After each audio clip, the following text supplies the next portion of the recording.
એકલવ્ય સમાન મારા વાલા વિદ્યાર્થીઓને નમસ્કાર. ધોરણ 8 અને 9 ગુજરાતી મીડિયમ, વિષય સામાજિક વિજ્ઞાન, topic basic of social science, day 5.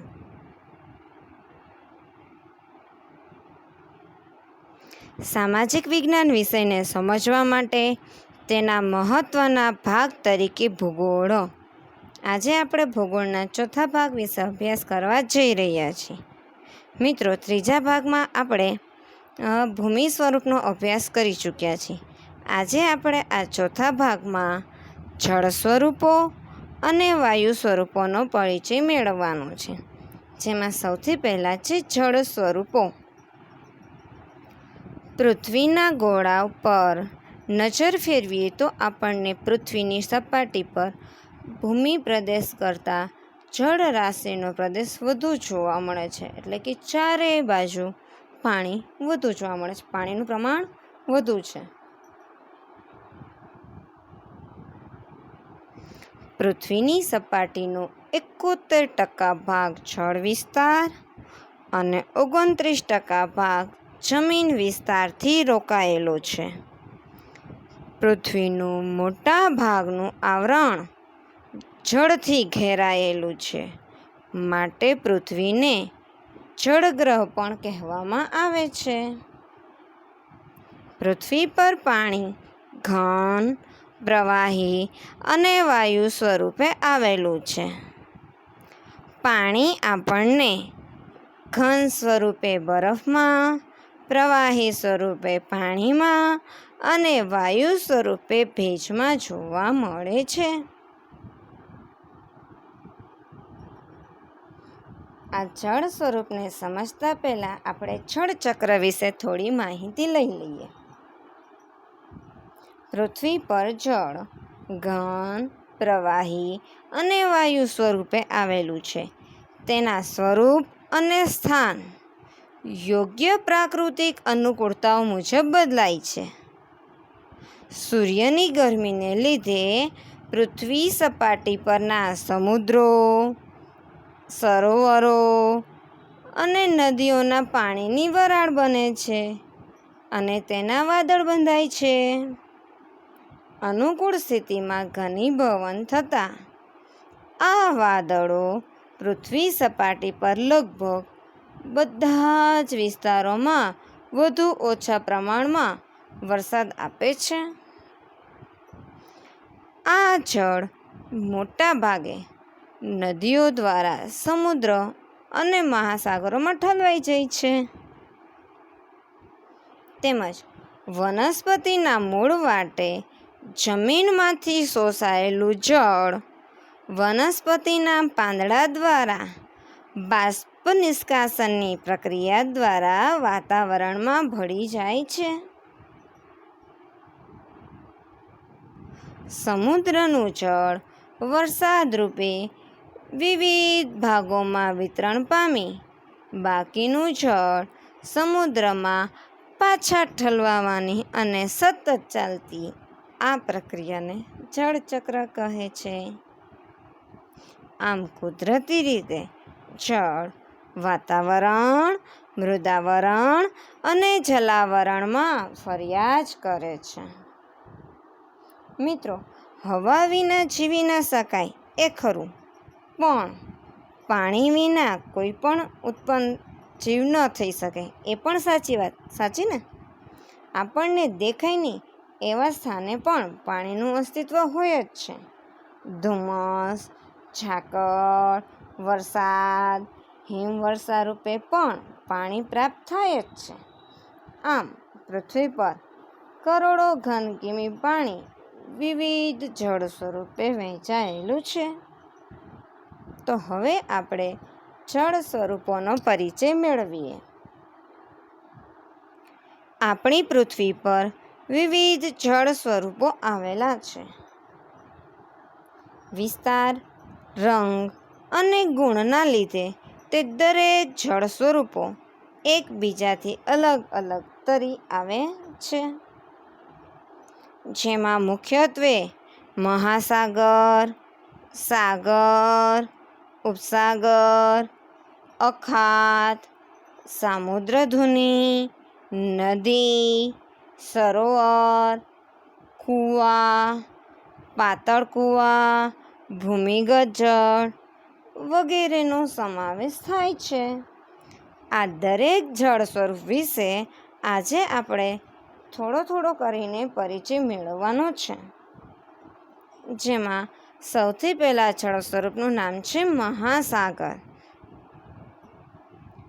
મહાસાગર એટલે પૃથ્વીની સપાટી પર આવેલા વિશાળ જળરાશિના મહત્તમ ભાગને આવરી લેનાર વિભાગ એટલે મહાસાગર. સમુદ્રશાસ્ત્રીઓએ પૃથ્વી પરના આ વિશાળ જળરાશિના મુખ્ય 4 ભાગ પાડ્યા છે. જેમાં સૌથી પહેલાં મોટો છે પેસિફિક મહાસાગર, બીજા નંબર ઉપર આવશે એટલાન્ટિક મહાસાગર, ત્રીજા નંબર ઉપર આવશે હિન્દ મહાસાગર અને ચોથા નંબર ઉપર આવે છે આર્કટિક મહાસાગર. આ મહાસાગર ખૂબ જ વિશાળ અને ઊંડા છે, જેની સરેરાશ ઊંડાઈ જોઉં ને તો આશરે 3800 મીટર જેટલી ઊંડી છે. અહીંયા જો મિત્ર આપણને આ મહાસાગરનું ચિત્ર દર્શાય છે, જેમાં 7 ખંડ છે એ કલરફુલ છે. એ સિવાયના જે દરેક બ્લુ કલરમાં દેખાય છે એ મહાસાગર છે. જેમાં હિન્દ મહાસાગર એશિયા ખંડની દક્ષિણ એટલે કે આપણા ભારતની નીચે આપેલું છે. જમણી બાજુ અને ડાબી બાજુ બેય બાજુ ગોળામાં પેસિફિક મહાસાગર દેખાય છે. પછી એશિયા ખંડની ઉત્તર, એશિયા અને યુરોપની ઉપર જો મળ્યું ઓરેન્જ કલર ઉપર છે ત્યાં, તો ત્યાં છે એ આર્કટિક મહાસાગર. અને આ બાજુ અમેરિકા ખંડ અને આફ્રિકા ખંડની વચ્ચે આવેલ છે એ એટલાન્ટિક મહાસાગર આવેલ છે. હવે બીજો જળ સ્વરૂપ છે સાગર. સાગર એટલે મહાસાગરથી ઓછા વત્તા પ્રમાણમાં પાણીના કેટલાક નાના વિસ્તારના સાગરને કહે છે, મતલબ કે સમુદ્ર કહે છે. મહાસાગરના ભાગ રૂપે ગણાતો ભાગ એટલે સાગર. દાખલા તરીકે અરબ સાગર એ હિન્દ મહાસાગરનો એક ભાગ છે. તેવી જ રીતે ભૂમધ્ય સમુદ્ર એ પણ એટલાન્ટિક મહાસાગરનો એક ભાગ છે. આ પૈકી કેટલાક સમુદ્રના નામ સમુદ્ર જળના રંગ ઉપરથી પાડવામાં આવ્યા છે. દાખલા તરીકે શ્વેત સમુદ્ર, રાતો સમુદ્ર, પીળો સમુદ્ર, કાળો સમુદ્ર વગેરે. કેટલાક સમુદ્રો ચારે બાજુ જમીનથી ઘેરાયેલા છે, મતલબ કે ચારે બાજુ જમીન છે અને વચ્ચે પાણી રહી ગયું છે સમુદ્રનું, તો તેવા સમુદ્રને કહેવામાં આવે છે બંધિયાર સમુદ્ર. દાખલા તરીકે કાસ્પિયન સમુદ્ર, મૃતસાગર, કાળો સમુદ્ર વગેરે. આ જે બંધિયાર સમુદ્રો છે ને એમાં ખારાશ વધુ હોય છે, એટલે કે તેમાં ક્ષારતાનું પ્રમાણ સૌથી વધુ હોય છે.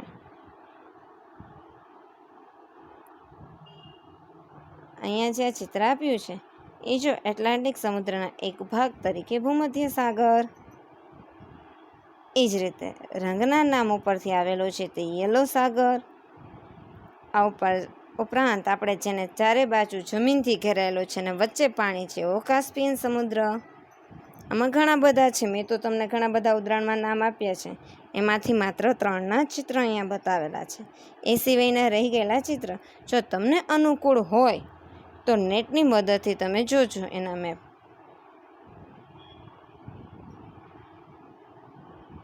હવે અહીંયા જો આપણને મહાસાગરો અને સાગરોનું જે મુખ્ય સાગર છે એ દરેકનું ક્ષેત્રફળ કેટલું છે એ આપણને આપેલું છે. અને આ દરેકના નામની સામે લખેલું છે કે કયો મહાસાગર છે એનું ક્ષેત્રફળ કેટલા હજાર ચોરસ કિલોમીટરમાં છે, એટલે મતલબ કે કેટલો ઘેરાયેલો છે દરેક સાગર ને મહાસાગર. તેના પછીનું જે બાજુમાં ચિત્ર આપણને આપેલું છે એ કયો સાગર કોની નજીક ક્યાં આવેલો છે એનું આપણને એડ્રેસ આપેલું. જેમ કે જો અરબ સાગર છે એ ગુજરાતના પશ્ચિમ કિનારે આવેલું છે. રાતો સમુદ્ર છે એ ઉત્તર આફ્રિકાની નજીક આવેલો છે. પીળો સાગર છે એ ચીનના પૂર્વ ભાગ નજીક આવેલો છે. શ્વેત સમુદ્ર છે એ યુરોપના ઉત્તર ભાગમાં આવેલ છે. ભૂમધ્ય સમુદ્ર છે તે આફ્રિકા અને યુરોપની વચ્ચે આવેલ છે. બેરિંગ સાગર એ ઉત્તર અમેરિકાના પશ્ચિમ ભાગમાં આવેલ છે. એ જ રીતે કાળો સમુદ્ર એ યુરોપ અને આફ્રિકાની વચ્ચે આવેલ છે. ત્રીજો જળ સ્વરૂપનું નામ છે ઉપસાગર. ઉપસાગર એટલે શું? તો કે ઉપસાગર એટલે મહાસાગરના પાણીના વિસ્તારો છૂટા પડીને નજીકના ભૂમિખંડથી કે ઉપખંડથી ઘેરાઈ જાય છે ત્યારે જે જળ સ્વરૂપ રચાય છે તેને કહેવામાં આવે છે ઉપસાગર. ઉપ એટલે નજીક. મહાસાગરના પાણી ભૂમિખંડના ભાગથી અવરોધાય છે ત્યારે તે બની જાય છે ઉપસાગર. દાખલા તરીકે ભારતની પૂર્વે બંગાળાનો ઉપસાગર, મતલબ કે જેને આપણે બંગાળાની ખાડી કહીએ છીએ. ઉત્તર અમેરિકાની ઉત્તરે આવેલો હડસનનો ઉપસાગર. એ જ રીતે ગ્રીનલેન્ડની પશ્ચિમે આવેલો બેફિનનો ઉપસાગર. બેફિનો આગળ આવશે, બેરિંગની સમુદ્ર ધુનિયા આવશે. આ છે બેફિનનો ઉપસાગર. ઉપસાગરના નામ જે તે ઉપસાગરની નજીકના પ્રદેશના નામ ઉપરથી પાડવામાં આવેલ છે. જેમ કે આપણે જ ઉદાહરણ લઈ લઈએ કે બંગાળાનો ઉપસાગર, તો બંગાળાની ખાડી તો આપણે પશ્ચિમ બંગાળની નજીક આવેલ છે ને, એટલે જે તે વિસ્તારની આવેલા ઉપરથી એનું નામ પાડે છે. અને પશ્ચિમ બંગાળ એ અત્યારે આપણું, પણ પહેલાં બાંગ્લાદેશ પણ એ ભારતનો એક ભાગ હતો. એટલે આઝાદી પહેલાંની વાત છે કે બાંગ્લાદેશ પણ ભારતનો એક ભાગ હતો. તો મતલબ કે એના નામ ઉપરથી આ જે તે ઉપસાગરનું નામ પાડવામાં આવેલું હોય છે. અહીંયા જો આ બંગાળાની ખાડી છે, મતલબ કે બંગાળાનો ઉપસાગર, એનું ચિત્ર છે. આ સિવાય હડસન અને બેફિન બંને ઉપસાગરનું ચિત્ર છે, મેપ દ્વારા આપેલું છે. અહીંયા આપણને ભૂમિ સ્વરૂપની જેમ કલરફુલ ચિત્રો ઓછા જોવા મળશો. અહીંયા આપણે મેપ દ્વારા જ માહિતી બધી લેવી પડશે. અહીંયા જો આપણને મુખ્ય 4 મહાસાગર, ઉપસાગર, સાગર એ દરેકના નામ લખેલા છે. શક્ય હોય એટલો ઝીણા અક્ષરે તમારી તો જો દેખાતું હોય તો જુઓ કે ભાઈ કઈ બાજુ કયો આવેલો છે. જેમ કે હિન્દ મહાસાગર ક્યાં છે? તો કે એશિયા ખંડ ભારતની નીચે. પેસિફિક મહાસાગર તો કે જમણી અને ડાબી બંને બાજુ દેખાય છે. અને એશિયા ખંડની ઉપર, યુરોપની ઉપર આવેલું છે આર્કટિક મહાસાગર. એટલાન્ટિક મહાસાગર છે તે અમેરિકા અને આફ્રિકા ખંડની વચ્ચે. તો એ જ રીતે ઝીણા અક્ષરે જુઓ બધું લખેલું તમને દેખાશે કે ભાઈ બેફિનનો સમુદ્ર છે એ ઉપર દેખાય છે, જો ઓલા ગ્રીનલેન્ડની નજીક. પણ આમાં તમને ગ્રીનલેન્ડ ઓળખતા આવડવું જોઈએ. એના માટે તમારે વર્લ્ડનો મેપ છે, જો શક્ય હોય તો નેટ થ્રુ જોજો, એટલે તમને આઈડિયા આવી જાય. બાકી આપણે ક્લાસમાં રૂબરૂ મળશું ત્યારે હું તમને વર્લ્ડના મેપ દ્વારા દર્શાવી દઈશ. ચોથું મુખ્ય જળ સ્વરૂપનું નામ છે અખાત. અખાત એટલે જમીન ખંડમાં ઘણા અંતર સુધી ફેલાયેલો સમુદ્ર જળનો સાંકડો પટ્ટો એટલે અખાત. ઉપસાગરની સરખામણીમાં અખાત ઘણા જ નાના નાના હોય છે. દાખલા તરીકે ખંભાતનો અખાત, કચ્છનો અખાત, ઈરાનનો અખાત, અલાસ્કાનો અખાત વગેરે. અખાતના કારણે તે જે વિસ્તારમાં હોય તે પ્રદેશનો સમુદ્ર કિનારો ખૂબ જ લાંબો હોય છે. જેમ કે ખંભાતના અખાત અને કચ્છના અખાતને કારણે આપણા ગુજરાતને 1600 કિમી જેટલો લાંબો દરિયા કિનારો મળેલો છે. અને અહીંયા જો આપણને કયો અખાત કોની નજીક આવેલો છે, ક્યાં આવેલો છે તેનું એડ્રેસ આપેલું છે. જેમ કે એડનનો અખાત એ રાતા સમુદ્રની નજીક આવેલ છે. અલાસ્કાનો અખાત ઉત્તર અમેરિકાના પૂર્વ ભાગમાં. મેક્સિકોનો અખાત ઉત્તર અમેરિકાના દક્ષિણ ભાગમાં, ઈરાનનો અખાત ઈરાનના દક્ષિણ ભાગમાં, ઓમાનનો અખાત તો કે ઈરાનના અખાતની નજીક. આ સિવાય અહીંયા જો હું તમને 2 અખાતના ચિત્ર બતાવું જેથી તમને આઈડિયા આવે. ઉત્તર અમેરિકા ખંડના જે દક્ષિણ ભાગ છે ત્યાં જો અહીંયા મેક્સિકોનો અખાત આપેલો છે. આ મેક્સિકો દેશ અને એની બાજુમાં તમે જુઓ ગલ્ફ ઓફ મેક્સિકો લખેલું છે. એ જ રીતે અહીંયા બીજું ચિત્ર જે તમે ઓળખો જ છો, કચ્છનો અખાત અને ખંભાતનો અખાત. 5મું જળ સ્વરૂપ છે સામુદ્રધુની. સામુદ્રધુની એટલે 2 વિશાળકાય જળ ક્ષેત્રને જોડતા સમુદ્ર જળના જ સાંકડા અને લાંબા પટ્ટાને સામુદ્રધુની કહે છે. દાખલા તરીકે અરબ સાગર અને બંગાળાના ઉપસાગરને જોડતી પાલકની સામુદ્રધુની. એ જ રીતે ભૂમધ્ય સમુદ્ર અને એટલાન્ટિક મહાસાગરને જોડતી જિબ્રાલ્ટરની સામુદ્રધુની. અહીંયા જો કઈ સામુદ્રધુની કોને જોડે છે એ પણ આપણને આપેલું છે કે ભાઈ વિશ્વમાં આશરે 105 જેટલી સામુદ્રધુનીઓ આવેલી છે. આશરે કીધું છો એટલે આંકડો કંઈ બાંધીને પકડી ન બેસતા કે આમાં 105 હતું ટીચર, ઓલામાં 107 આપ્યું છે, નહીં. બેરિંગની સામુદ્રધુની, ડેનમાર્કની સામુદ્રધુની, ડ્રેકની સામુદ્રધુની, ટોરસની સામુદ્રધુની, ડોવિસની સામુદ્રધુની અને હડસનની સામુદ્રધુની ક્યાં અને કોને જોડે છે એ તમને આપેલું છે અહીંયા ચિત્રમાં. આ ચિત્ર છે એ બેરિંગની સામુદ્રધુનીનું છે અને આ બીજું ચિત્ર છે એ પાલકની સામુદ્રધુની. જો અરબ સાગર અને બંગાળના ઉપસાગરની વચ્ચે જોડે છે એ ભાગ છે. અહીંયા જો નીચે પાછું એ પણ લખેલું છે કે ગલ્ફ ઓફ મન્નાર એટલે એ મન્નારનો અખાત પણ આવેલો છે અને જમણી બાજુ ઉપર જો બંગાળની ખાડી આપેલ છે.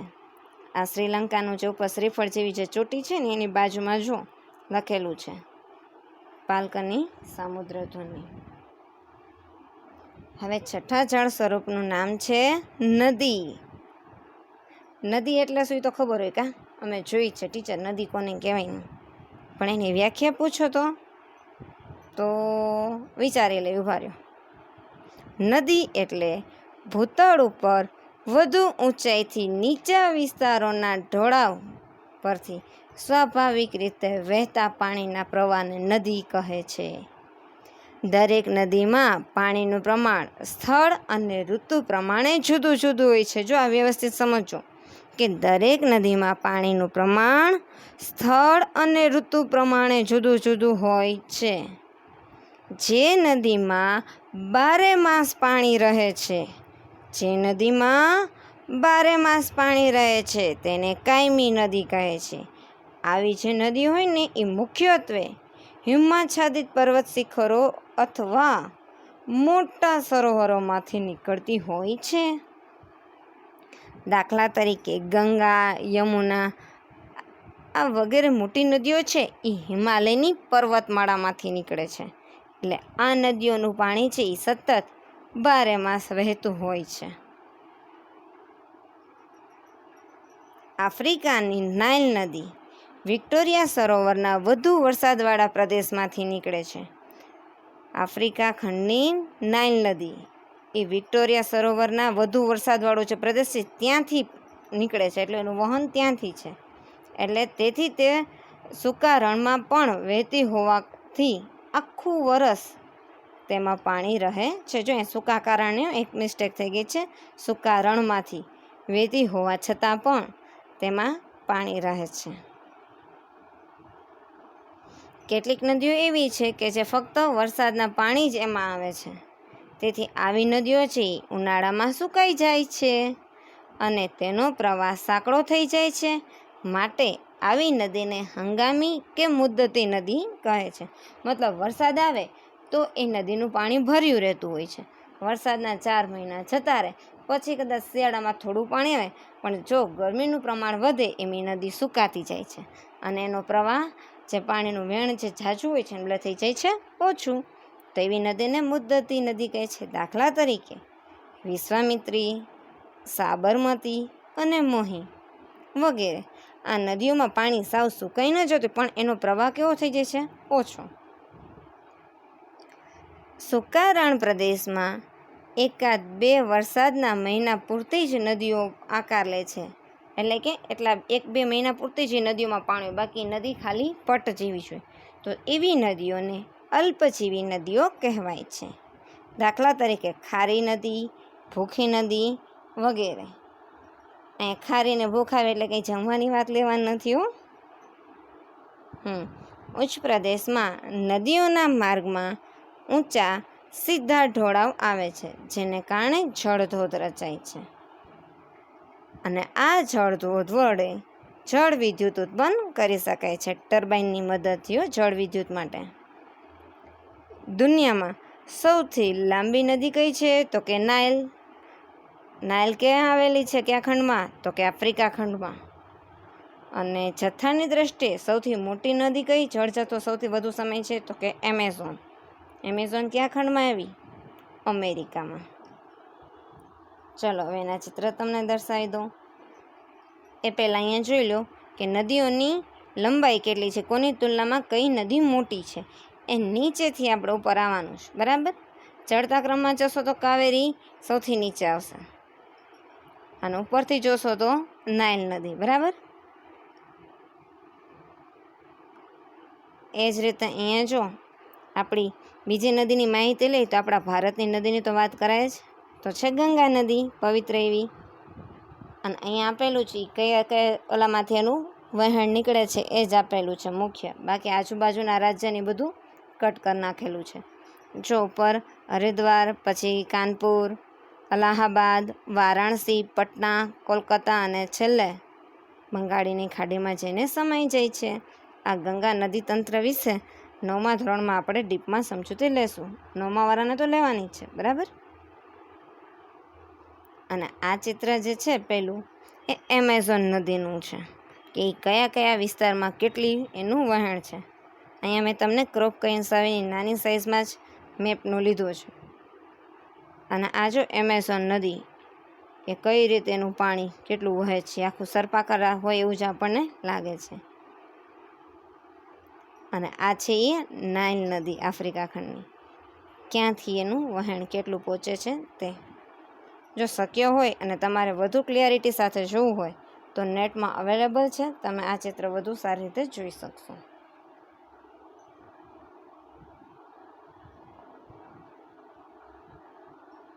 સાતમું જળ સ્વરૂપ છે સરોવર.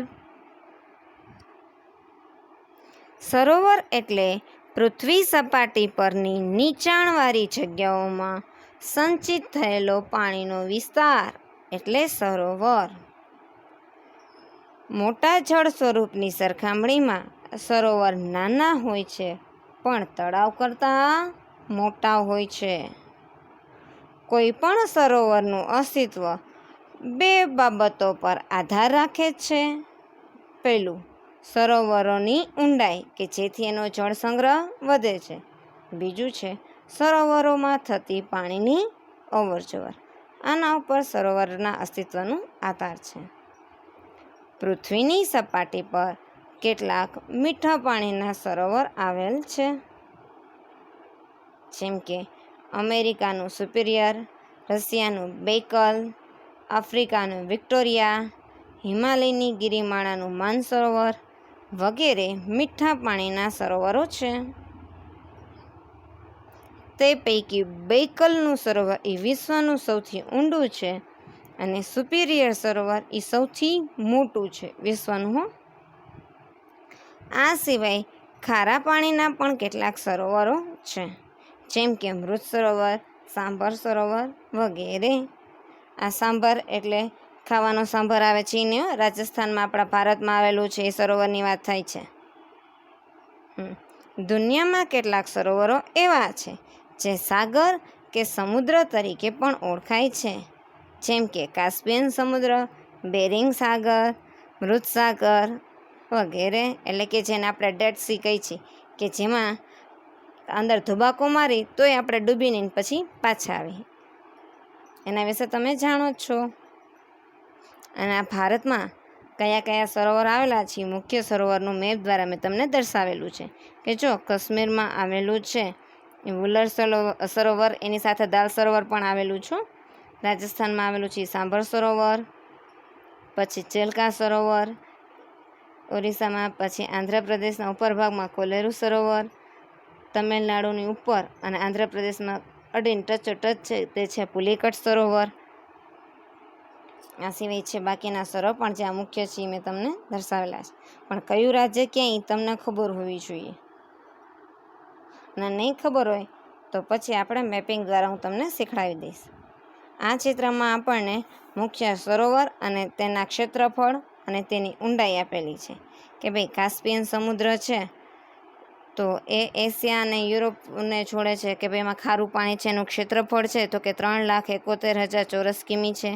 તો એની ઊંડાઈ કેટલી છે તો કે 1,025 મીટર જેટલી એની ઊંડાઈ છે. એ જ રીતે સુપેરિયર સરોવર ક્યાંનું તો કે ઉત્તર અમેરિકાનું. એનું કેટલું ક્ષેત્રફળ છે તો કે 82,100 ચોરસ કિલોમીટર એનું ક્ષેત્રફળ છે. તો એની ઊંડાઈ કેટલી છે તો કે 406 મીટર જેટલું ઊંડું છે. એ જ રીતે છેલ્લે સુધી દરેકની માહિતી તમને આપેલી જ છે જે તમે આ ચિત્ર દ્વારા જોઈ શકો છો. 8મા જળ સ્વરૂપનું નામ છે કૂવા અને પાતળ કૂવા. હવે કહેશો લે ટીચર આ કૂવાનું થોડું કંઈ કહેવાનું, કૂવો તો અમે જોયો હોય, બરાબર? તો મને એની વ્યાખ્યા લખીને મોકલજો કે કૂવો કોને કહેવાય. ચાલો કહી જ દઉં છું. જ્યાં પાણીના તળ ઊંચા હોય છે ત્યાં કૂવા હોય છે. કૂવા પાકા કાચા હોય છે અને જ્યાં પાણીના તળ ઊંડા હોય છે ત્યાં પાતળ કૂવા હોય છે. ન ખબર પડી ને કંઈ? જો વ્યવસ્થિત સમજીએ. જમીનની અંદર બે અછિદ્રાળુ ખડક સ્તરો વચ્ચે, જમીનની અંદર બે અછિદ્રાળુ ખડક સ્તરો વચ્ચે આવેલા છિદ્રાળુ ખડક સ્તરની નીચલી સપાટીએ ભૂમિગત જળ રહેલું હોય છે. ઉપરના અછિદ્રાળુ ખડક સ્તરમાં સારકામ કરી એટલે કે ખોદકામ કરી તે પાણીને બહાર ખેંચવામાં આવે છે અને ત્યારે તે બની જાય છે પાતાળ કૂવો. પાતાળ કૂવામાં પાણીના દબાણને કારણે પાણીની સપાટી ઊંચી આવતા પાણી આપોઆપ બહાર આવે છે, પરંતુ પાણીનું દબાણ ઘટતા પંપની મદદથી પણ આપણે તે પાણીને બહાર ખેંચી શકાય છે. હવે 9મું જળ સ્વરૂપ તે છે ભૂમિગત જળ. ભૂમિગત જળ એટલે શું તો કે કોઈ પણ સ્વરૂપે પડતા વરસાદનું પાણી, કોઈ પણ સ્વરૂપે પડતા વરસાદનું પાણી ભૂસપાટી હેઠળના ખડકોની સાંધ એટલે કે સાંધો હોય ત્યાં છિદ્ર હોય, તિરાડ હોય કે ફાટ દ્વારા પારગમ્ય ખડક સ્તરોમાં એટલે કે ખડક સ્તરોમાં જ્યારે એકત્રિત થાય છે, પાણી ઊંડું અંદર ઉતરી જાય છે જમીનમાં, તેને કહેવાય છે ભૂમિગત જળ.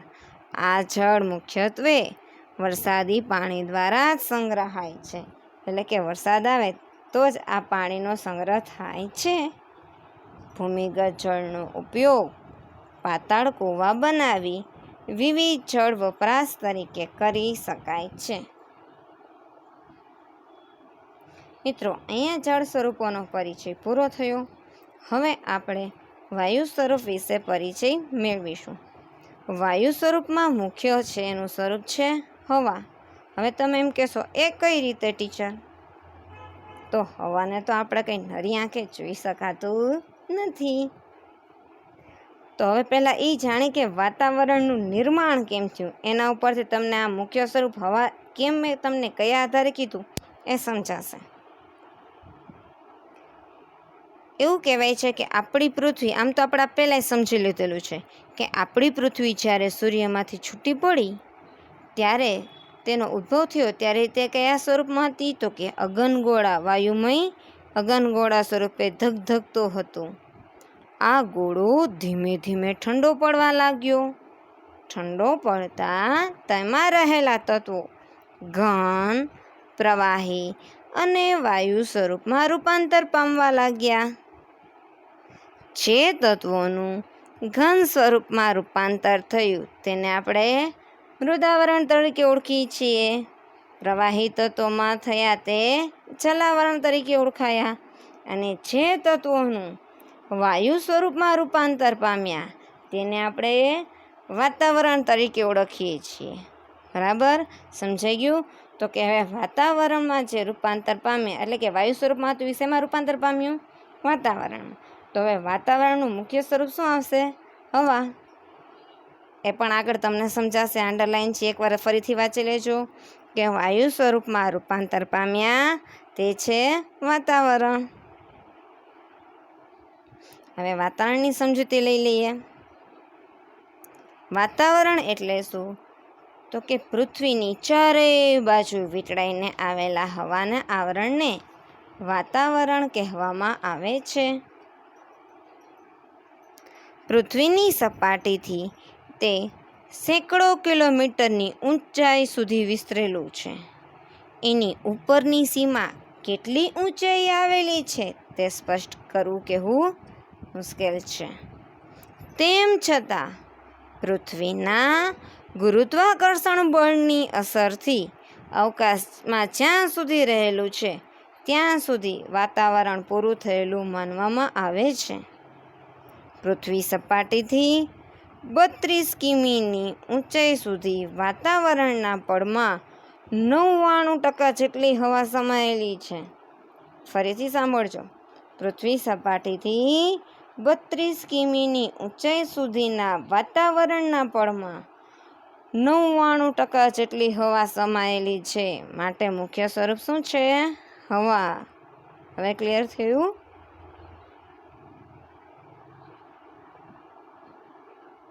આથી સપાટીથી નજીકનું વાતાવરણ ઘટ છે. એટલે પૃથ્વીની સપાટીમાં નજીકનું વાતાવરણ કેવું છે? ઘટ. અને સપાટીથી આપણે જેમ જેમ ઉપર જઈએ તેમ તેમ હવા પાતળી બનતી જાય છે. સપાટીના નજીકના ભાગમાં હવાનું સ્તર કેવું હોય છે? એકદમ ઘાટું. જેમ જેમ ઉપર જાઓ એમ હવા પાતળી અને હલકી બનતી જાય છે. વાતાવરણ રંગહીન, સ્વાદરહિત અને વાસરહિત છે. ગતિ કરતી હવાને પવન કે લહેર પણ આપણે કહીએ છીએ. વાતાવરણ કેવું છે? તો કે પારદર્શક, પરંતુ તેમાંથી પસાર થતા અમુક પ્રકારના વિકિરણો શોષાય છે અને પદાર્થો હવાના ઘર્ષણથી અવરોધાય છે.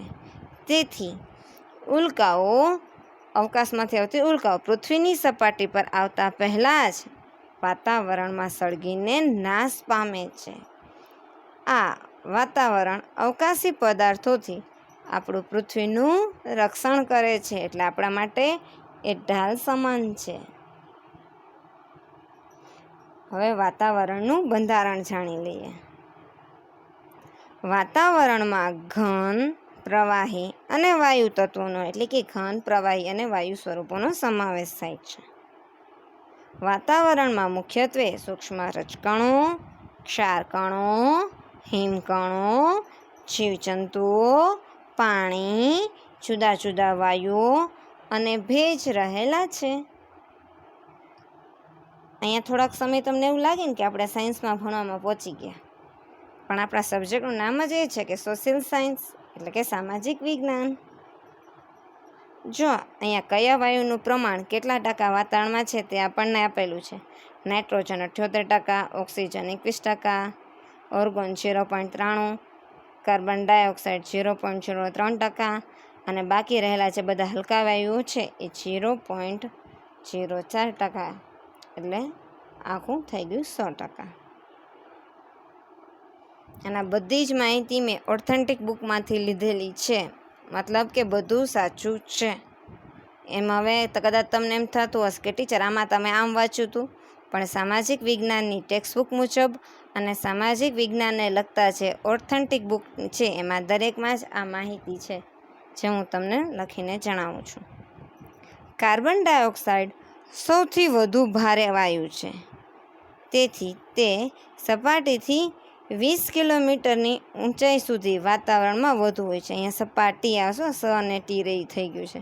સપાટીથી 20 કિમીની ઊંચાઈ સુધી વાતાવરણમાં વધુ પ્રમાણમાં હોય છે, જ્યારે ઓક્સિજન 110 કિમીની ઊંચાઈ સુધી અને નાઇટ્રોજન છે એ 30 કિમીની ઊંચાઈ સુધી હોય છે.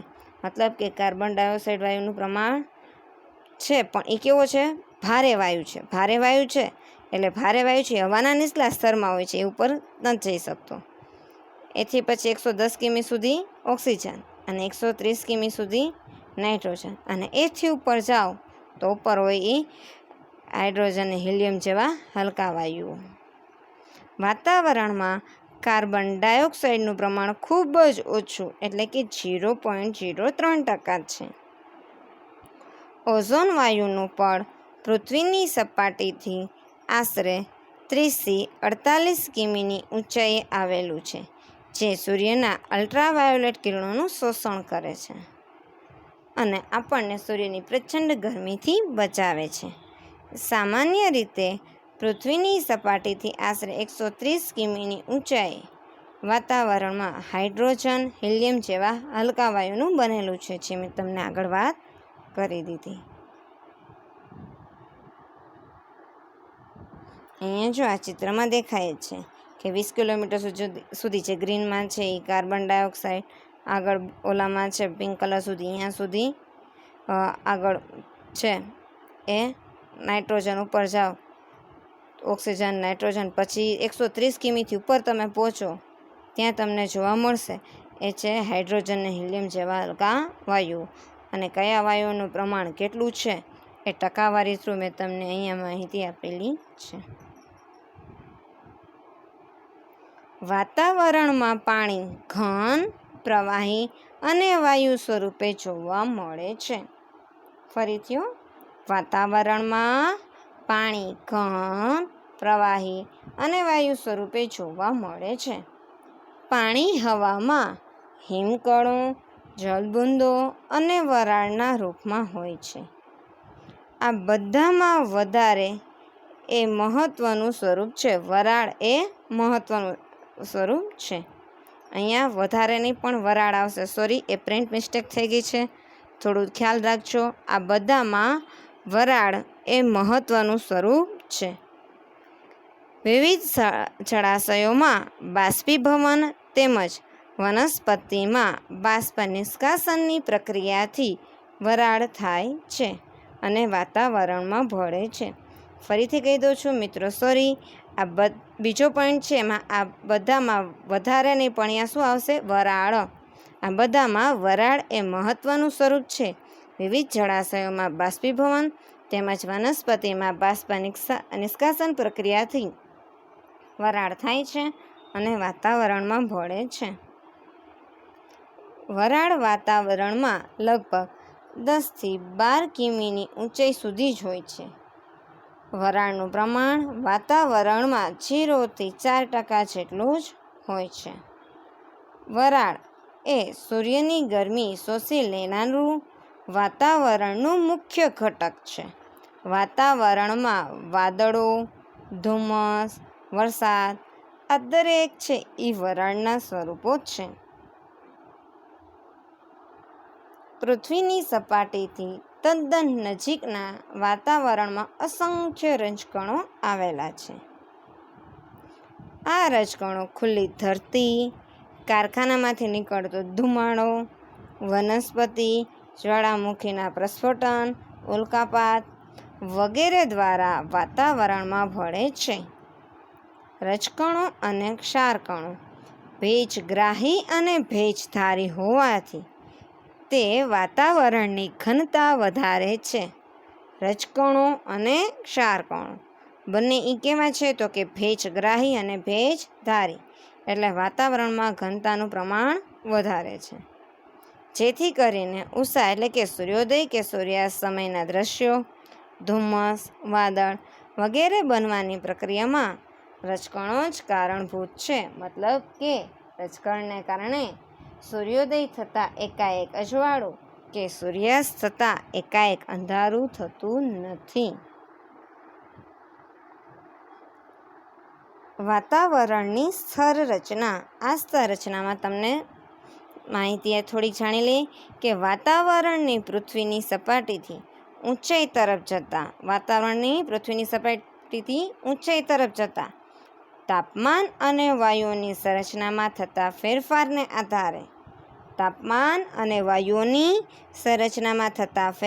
આધારે તેને અલગ અલગ આવરણ કે સ્તરોમાં વિભાજિત કરવામાં આવ્યા છે. આ ફેરફારને આધારે તેના 4 પેટા આવરણો પાડવામાં આવ્યા છે, જેમાં પહેલું છે ક્ષોભ આવરણ, બીજું છે સમતાપ આવરણ, ત્રીજું છે મધ્ય આવરણ અને ચોથું છે ઉષ્મા આવરણ.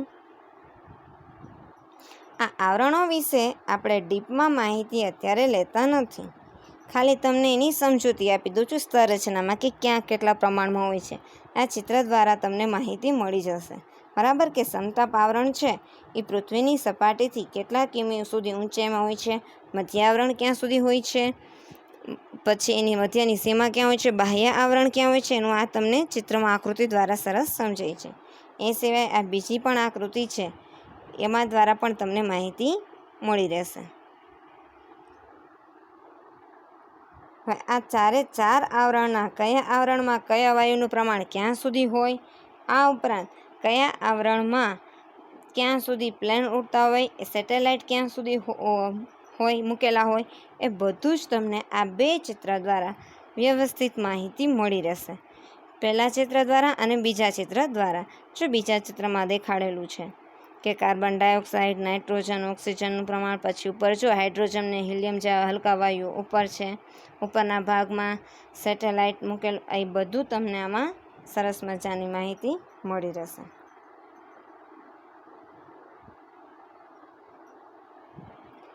મિત્રો, આજે આપણે આટલું રાખીએ છીએ. અત્યારે હું તમને હોમવર્ક નથી આપતી. આ બેઝિકના જ આપણા લેક્ચર ચાલુ છે. બેઝિકનો આજે આપણો આ 5મો ડે છે.